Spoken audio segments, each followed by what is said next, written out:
প্রোডাক্টটি নিয়ে আমি এসেছি, তার নাম হচ্ছে অ্যালাক্ট্রল। এটির ভিতরে রয়েছে সেট্রিজিন হাইড্রোক্লোরাইড বিপি 10 মিলিগ্রাম হিসেবে।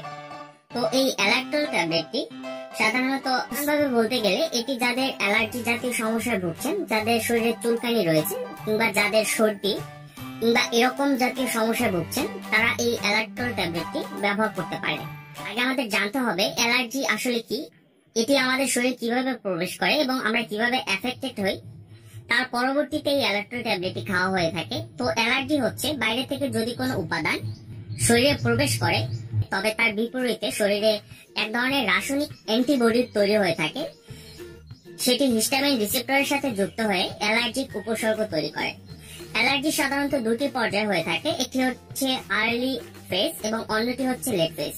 দেখা যায় যে অনেকের অ্যালার্জি এফেক্টেড হওয়ার সাথে সাথে যদি কারো নাক দিয়ে পানি পড়ে বা নাক চুলকায় কিংবা শরীরে এক ধরনের র্যাশ হয়, তাকে আর্লি ফেজ বলা হয়ে থাকে। এবং যেটি হচ্ছে লেট ফেজ, অর্থাৎ অ্যালার্জি শুরুর 4 থেকে 6 ঘন্টা পর যে সমস্ত উপসর্গ দেখা যায়, অনেকের দেখা যায় নাক বন্ধ হয়ে যায় কিংবা শ্বাসনালীর সংকোচন কিংবা শরীরে চাকা চাকা রোগ হয়, তাকে লেট ফেজ বলা হয়ে থাকে।